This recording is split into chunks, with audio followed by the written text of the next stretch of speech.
Sabi ng iba at ng ate ko, pasikat daw ako at pa-famous.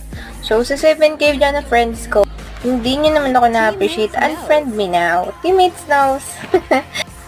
Well, as I'm grinding for Lear's artwork events, I keep requesting hearts. Siyempre, para ma-check natin yung good vibes kung totoo kayo sa akin. Para alerto 24 oras din, alam kong kailangan ko suporta nyo. At I'm still capable to ask for help. Kaysa mag-spread ng chismis kagaya nito Tapos magpaplano ng outing, di naman masyadong healthy yung boundaries. Yung connection, pinagdadamutin ka pa ng ibang barkada mo. Oras, attention, update. Kaya huwag ka na mag-throwback, lalo na yung mga hindi naman quality yung pakisama. Basta pag di ako na-appreciate at minura ako at binash online, pag tinirada ako, deadma. Follow niya nga pala, Leray TV. Peace ko yan.